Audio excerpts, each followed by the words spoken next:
Hey guys, welcome to Hip Hughes History. There's not too many things that historians tend to agree upon, but there might be one, that the Treaty of Versailles sucked. So in this lecture, we're going to frame it out, we're going to chop it up, and we're going to serve it up on a bed of learning. So let's go get her done right now. So let's start with the big idea first. The big idea is that the Treaty of Versailles, which is the treaty with Germany at the end of World War I at the Paris Peace Conference, is going to severely punish Germany. Bang! Like, after they lost, they're going to lose big time. We're going to punch them in the face like 1,000 times. First, they're going to take guilt. We're going to take their land away. We're going to make them pay. We're going to make their army like this big. And really, we're going to, in a sense, punish them so harshly that Adolf Hitler is going to be able to use that energy and that sense of German nationalism and pride to really use that to, rise himself to power and really start World War II. So a lot of historians would point to the fact that the Treaty of Versailles, which ended the war with Germany at the end of World War I, is really one of the direct causes for World War II. So now that you can hang your hat on a big idea, let's backdrop a little bit and then take a look at the treaty. Of course, you know Armistice Day. All school children know Armistice Day, and of course, Armistice Day is the beginning of the peace at the end of World War I. At least the fighting stops. That's November 11th, 1918. The Treaty of Versailles, which is specifically with the Allied powers and Germany, isn't going to go into effect until June 1919. That's more than 6 months after the fighting stopped. So it's a rather lengthy conference to nail down these points of peace, I guess that's what you would say. And it's actually 5 years to the day that Archduke Ferdinand was shot, which started World War I. So 5 years after World War I starts, it's kind of officially over, at least with Germany, with the Treaty of Versailles. So it's going to be the big three that are really going to dictate the terms of this treaty. Russia signed a treaty with Germany in 1918, the Treaty of Brest-Litovsk, which really gave lots of land to Germany. About 1/3 of Russia was given over. About 3/4 of their factories and their railroads. About 20 million people ended up in German hands. So the Russians aren't really part of this process anymore. And Germany is certainly not going to be let into the door. And them not being part of this process is going to be part of the anger that they feel. You know, they might primarily be responsible for World War I, but there's some other actors as well. Austria had a big part of this. Russia had a humongous part of this. And France certainly was ready to be mobilized for war in order to garner some of the land they lost in the 19th century. So there's a lot of blame to go around. But Germany, they're not going to be let into negotiations. The big three, of course, are going to be Woodrow Wilson with his 14 points coming across the Atlantic Ocean. Why did I do a British accent? From the United States, we have George Clemenceau from France, and he's probably the angriest of the bunch. You have to remember that France shares a border with Germany. Most of the Western Front is fought in France. They lost like 1/5 of their adult male population. They're really angry. They don't want to be invaded anymore.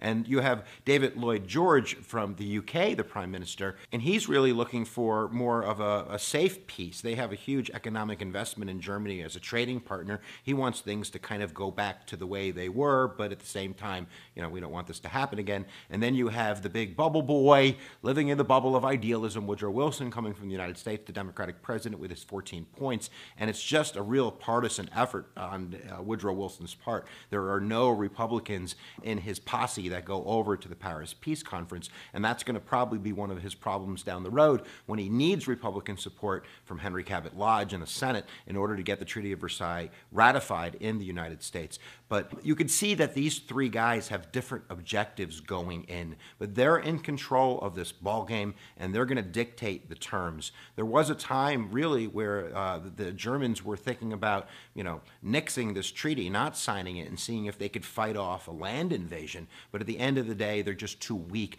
and they're going to be forced to have to sign it. And of course, like we said before, that German anger is going to result in one Adolf Hitler. I would put a side note, because there are some historians that point out with the rise of fascism and Mussolini in Italy, who was part of, our Allied powers in World War I, and they still had a problem with fascism and Mussolini. But at the end of the day, the treaty is still really, really harsh. So let's take a look at some of the different terms of the treaty, and then we'll see if we can wrap this up. We'll wrap it up.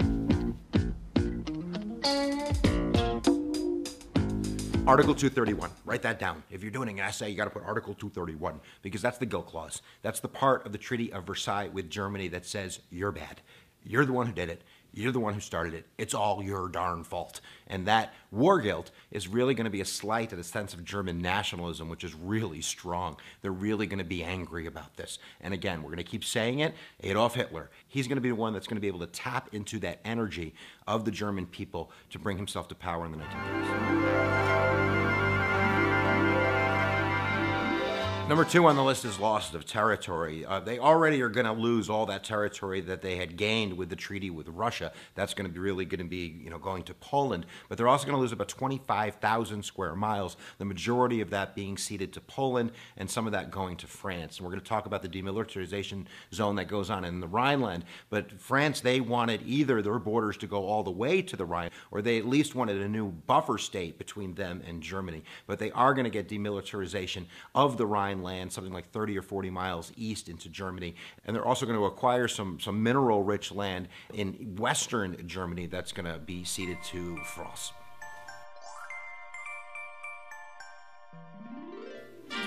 The League of Nations colonial mandates. We'll talk about the League of Nations in a few minutes here, but there are going to be colonial mandates which are going to force Germany to basically give up their sovereignty over these colonies that they have around the world. They have colonies in Africa, they have colonies in the West Indies, they have colonies all over the place. So they're going to be split up, and guess who's going to get them? The majority is going to go to France, it's going to go to Belgium, it's going to go to Japan, who was another ally there. So they're basically going to take some of the prized possessions of Germany away, and again, the Germans are like, oh, we're really angry. And Adolf Hitler's going to be like, yeah, follow me.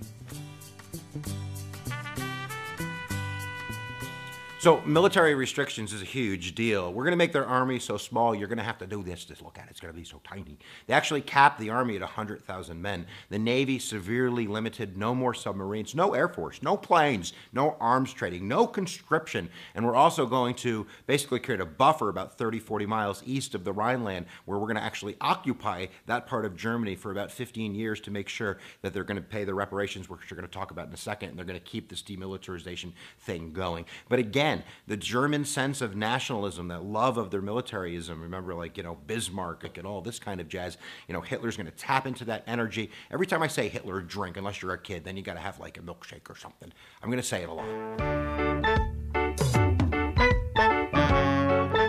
War reparations. We've probably all seen these kind of films of little kids with wheelbarrows filled with money going to buy bread because of the war reparations that were put on the back of the German people. In today's dollars, it's about $500 billion, about $500 billion. The Germans actually only paid back about $50 billion of that, and a lot of that was through the printing of money, which created that hyper-superinflation that made bread worth a wheelbarrow of money. But they did take about $20 billion in real money, like gold and assets, right away in order to pay for that occupation in the demilitarized zone in the Rhineland and to pay back some of the costs that the Allied powers had spent fighting this war with Germany. But again, that economic depression that occurs and the blame that goes on, we haven't talked about the blame that Adolf Hitler is specifically going to put on the Jews that live in Germany, but that's definitely going to happen in relation to them not winning World War I. The strikes that went on were blamed on the Jews, and the economy was blamed on the Jews as well. And again, you know how that works. Hitler's going to use that. He's going to rise to power. He's going to go to World War II. I'm done saying it.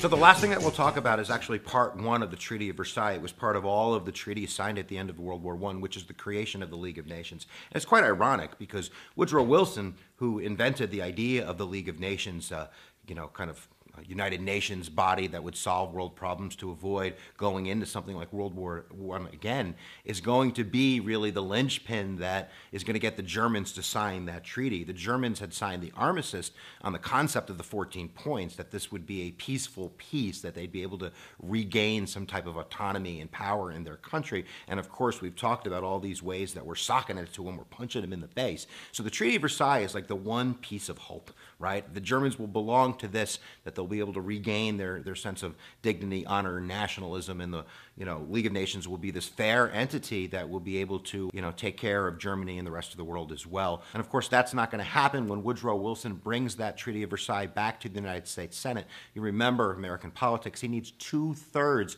of a majority of the Senate to ratify that treaty, and it was a partisan effort. There were no Republicans over in the land of Paris when this was going on. So there's a lot of fear that specifically Article 10 of the League of Nations Charter, which basically would say that the League of Nations could bring the United States into a war without congressional approval, is going to be a non-starter. But mostly Republicans, they're going to say, no way are we going to give up our autonomy of our self-interest to these European war fighters.